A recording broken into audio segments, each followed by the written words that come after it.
welcome back to my hot kitchen. I'm Wendy, and we're back with another delicious dinner for two for your next romantic date night at home. On tonight's menu, we'll have a pan-fried pork chop done in a cornflake crust with a fried pepperocini and olive to go as a garnish. On the side, we'll have forbidden rice with a beautiful light green zucchini puree, and for dessert, nectarine hand pies. So let's get started on those hand pies first. The first thing that we're going to want to do is make the pastry crust. It's a pie crust. We're going to start with 2 cups of flour. And we're going to add to that a 1/4 cup each of regular salted butter and coconut oil that is in the firm state. If you live in a warm environment, make sure you stick it in the fridge for a little bit so it firms up. We're also going to add about a teaspoon or so of sugar and about a 1/2 teaspoon of salt. And now to mill the two together. I like to use my fingers for this process, and I'm basically just squeezing the fat into the flour, kind of working it together. The coconut oil is harder than the butter, so it's going to feel kind of like little, well, not really marbles, but you'll feel it in there. It's firmer than the butter. Just kind of work them together until the flour has been thoroughly coated.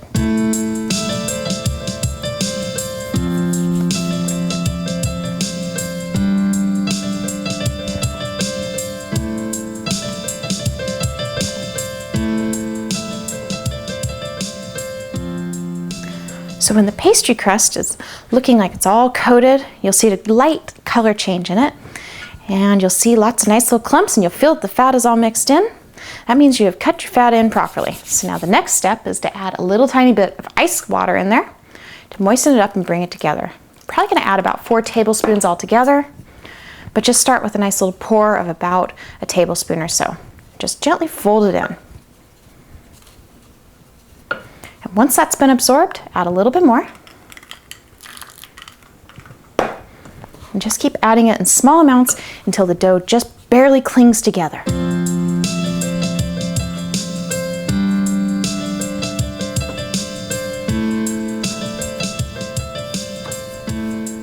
That's looking pretty clingy right there. And you'll know it's clingy enough if you gather it together and it holds together. And look at that, that's beautiful, perfect right there. So just gather up all the little crumbs, bring them together, and then you can just set it off to the side while you work on the fruit. So traditionally, pastry crust is supposed to rest for about a 1/2 hour. And you know, if you're making a whole bunch of pies and you're really particular about the flakiness of the crust, that's important. But for a date night dinner at home, just let it rest while you assemble the fruit. So you want to have about a cup's worth of chopped up fresh fruit. Use whatever's in season. At the moment, nectarines are fresh and beautiful and in season. It's very cheap, so that's what I'm using. I'm going to use a 1.5 tablespoons of cornstarch. You want the pie filling to be nice and thick. A couple tablespoons of sugar and a nice little dash of honey, about a tablespoon or so. And just fold all these goodness, yummy ingredients together. So you want to let the fruit, the sugar, and the cornstarch come together as one. Get that honey mixed in there. Kind of activate those pectins a little bit. Make the fruit all good and happy. It's going to be a lovely and beautiful little pie filling. Very simple, very essential, very delicious. Now, if it happens to be the dead of winter, per se, and you don't have a lot of options for fresh fruit available, at that point I'd recommend you go with the old classic apples. Okay, so I'm going to set this off to the side and get my workspace cleaned up, because the next step is to roll out the pastry crust.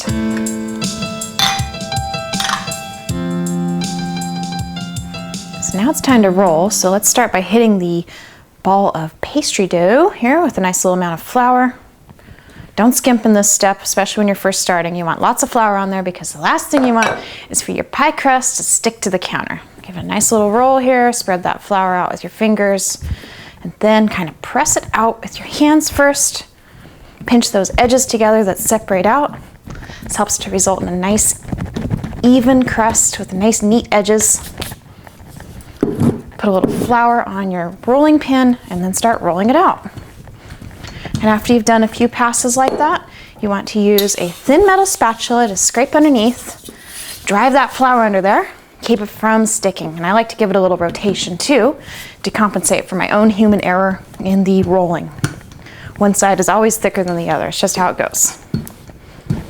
And just keep rolling it out till it's about, 1/4 inch thick or so. So basically you want to be able to get about 6 hand pies out of this. And if you want to test that, you can take your cookie cutter and just kind of size it up.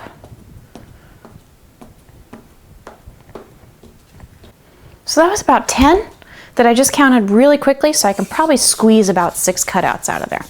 So I'm just going to go for it now because I don't feel that my pastry crust wants to go any thinner.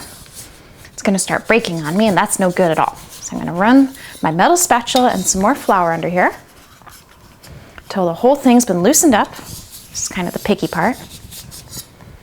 And then brush a little extra flour off the top because the flour prevents it from sticking to itself. And then let's go for it. Let's cut out some hearts.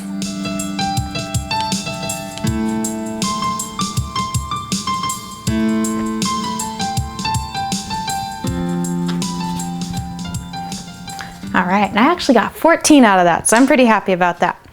So I'm just gonna pull the scraps away, pile them up in the corner. The pie crust scraps can have all sorts of uses. You can throw a little cinnamon and butter on them, roll them up, and make quick little cookies. I like to call those pie crust cookies. Sometimes you might need it for a little patchwork. Let's say a surface of a heart breaks on you while you are creating the hand pies. So don't throw them away just yet, is the moral of the story there. So now, what I'm going to do is turn the hearts so that they're all facing the right direction, and then I'm going to start building the hand pies. So now we are ready for our next step, which is adding the fruit to the little hand pies. So now you can see that the nectarines are nice and soupy, nice and saucy. The sugar, the honey, the cornstarch, it's all blended together. And that one was a little bit heavy on the fruit. So you just want to hit every other one. And while the soupy sauciness is lovely, you actually just want to try to get just the fruit on here because you want the top crust to stick to the bottom crust. There we go, that's a little better. About a tablespoon or so. Mound it up in the middle.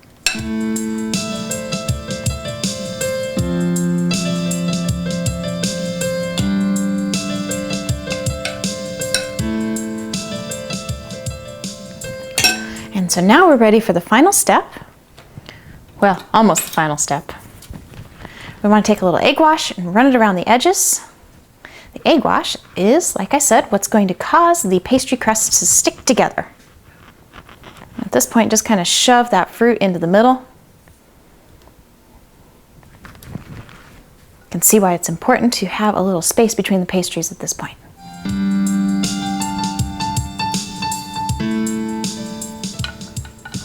And once they're all egg washed, it's time to go ahead and add the top crust.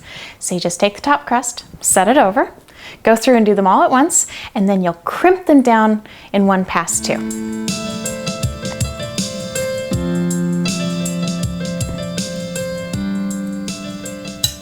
And now you just need a regular old fork. I like to work from the bottom point up. You just want to press the fork into the crust, all the way around to the crest of the heart, and back around to the bottom to seal up the edges.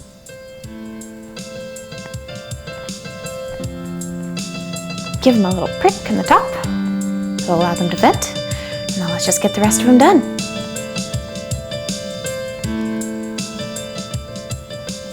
So now the next step is to put them on the pan. So I'm going to clear off a little space here, keep my metal spatula close by, and bring in my parchment-lined baking sheet, lined with parchment to keep everything from sticking for a nice easy cleanup. And then we're just going to peel these off the counter here. Now the egg will have caused them to be a little bit sticky, so you want to be kind of ginger in this process. If you're working with heart shapes, work from the bottom first so that the point on the bottom gets accentuated.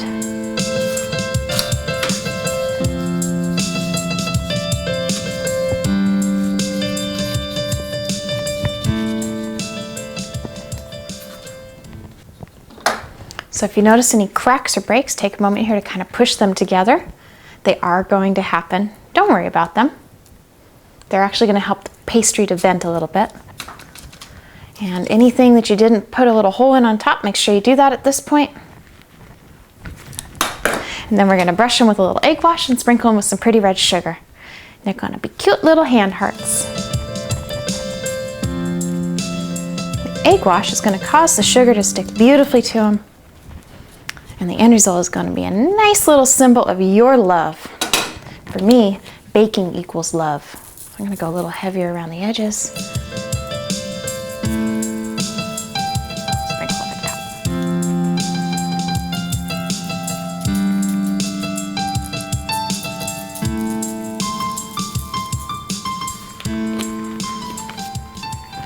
And then when we're all done with that, we're going to slide them in the oven. We've got the oven preheated to 350 degrees, and they're going to need to bake for 18 to 23 minutes. Of course, that's going to depend on your oven. So let's see how our little hand pies are doing. Ooh, they're looking good. My favorite test of doneness with a baked item is, does it move? Yes, it does. Seems to work well for cookies and pastries alike. I'm just going to set it over here on a couple hot pads and let them cool down for a few minutes.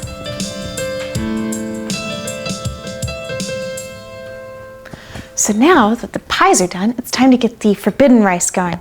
Now the forbidden rice is a beautiful black rice that comes from China. It's an heirloom varietal, and the thing about it is that it just cooks up beautifully. It's kind of moist and sticky. I'm going to add it to, I have about a half cup here, half cup to 3/4 of a cup, and I'm going to add it to about 1.5 cups of boiling water. Love the flavor of this rice. Just discovered it actually, and I wanted to share it with you. 1/2 teaspoon of salt, and to accentuate the nice light fruity flavor, a little drizzle of cider vinegar. I'm going to give it a stir. And then we're just going to cook it like standard rice, but it does need about an extra 10 minutes. So if your rice normally cooks for 20, cook this for about 30. So I'm going to bring it up to a boil, drop it down to a simmer, and come back and check on it in about 10 minutes. So underneath the forbidden rice, we're going to put a nice bright light green zucchini puree. And let me tell you a little bit about how that works. So I marinated chopped up zucchini with a juice and the zest of a full lemon, a nice little dollop, about 1/4 cup's worth of Greek yogurt, a bunch of salt, a couple tablespoons of chopped chives, and about a tablespoon of chopped tarragon. And then the next thing that you want to do after that is marinated for about a half hour and broken down is drain it out, because zucchini releases a lot of water thanks to the lemon juice and the Greek yogurt kind of working on it. And before you puree it, you really want all that extra liquid out of the picture. So I'm using a wire basket here. I'm just going to shake it out. And then once I have most all of it out, not going to get it all out of course, we're going to put it in a blender. And then we're just going to puree it down. Now there should be enough liquid inside the zucchini to make it puree into a nice little sauce.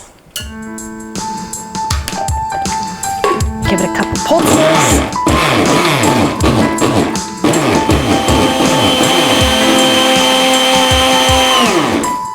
Beautiful. It's kind of like a zucchini smoothie, but very savory. And then we're going to pour it back into the bowl from whence it came, and we're going to fold about another 1/4 cup's worth of Greek yogurt.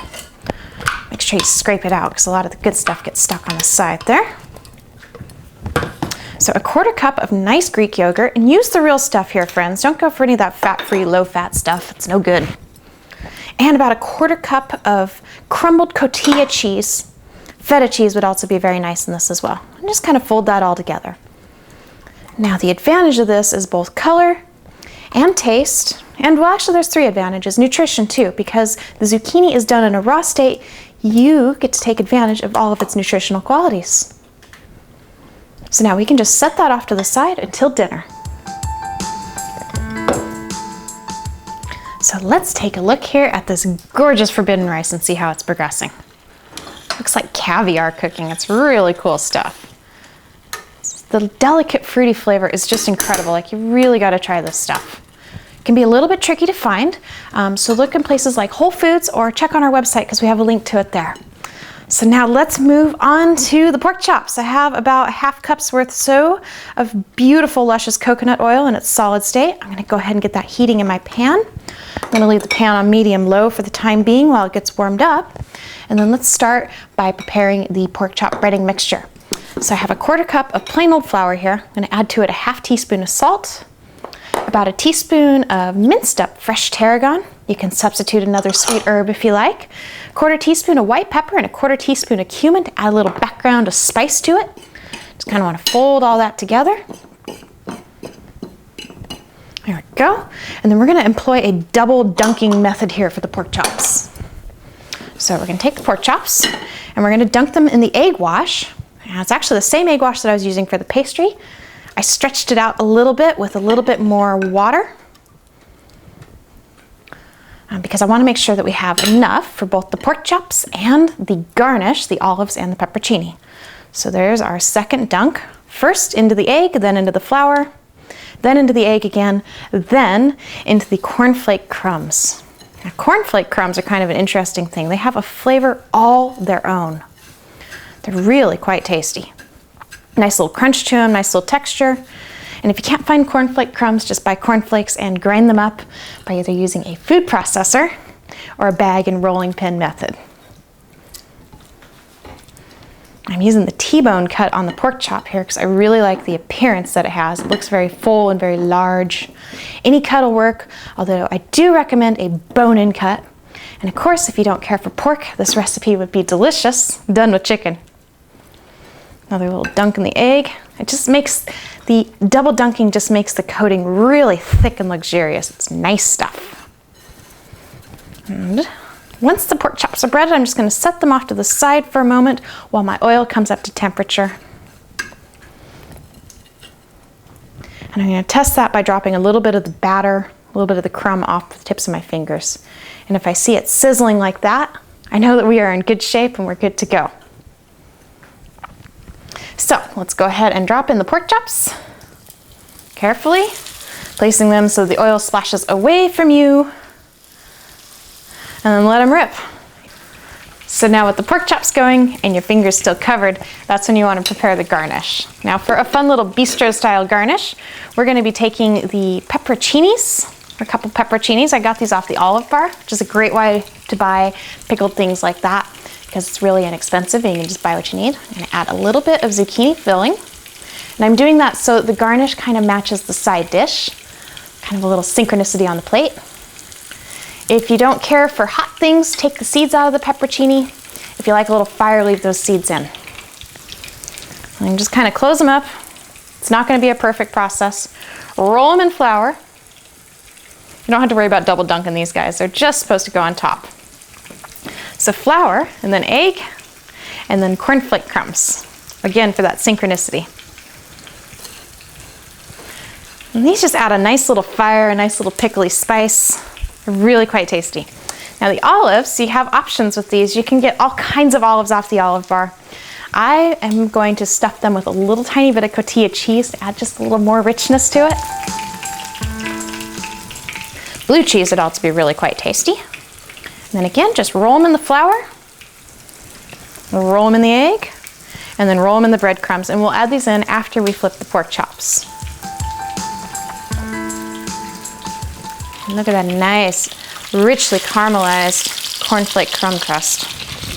Now let's also add in the olives and the peperocinis. Get them going. These little guys are fun. And we'll just flip those when they are ready to. Now let's pull these pork chops out. You're going to want to let them drain on a paper towel or some sort of draining substance like that. A towel, I guess, would work too. Let them drain for a couple minutes because they are fried. Also pull the garnishes out.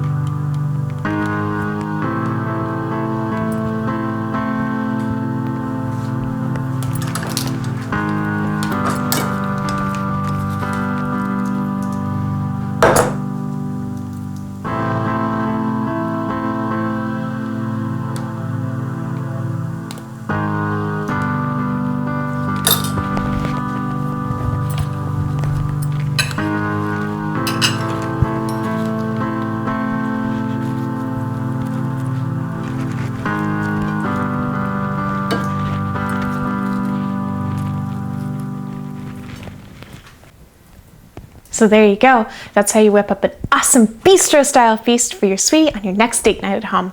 Now pair this up with a nice food-friendly wine, maybe a nice light Chardonnay or Pinot Gris, or what we'll be enjoying it with, a nice dry rosé. And call in your sweetie. Honey, come on. Put the camera down, it's dinner time. Well, hello, dinner date. Hi. Yeah. It's delicious. Another Hungry? great night at home. Yay. Yay. Awesome. Thank you. Forbidden rice. Yes, forbidden rice. I know we don't have it very often, but it's so good. Love forbidden rice.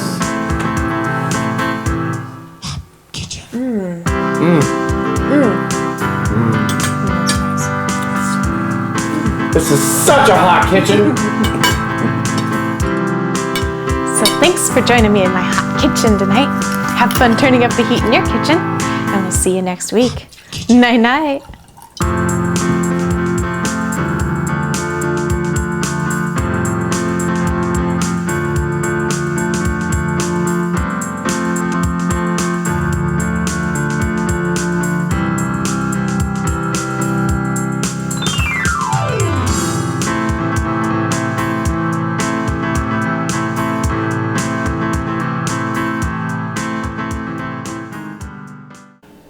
Pet the kitties.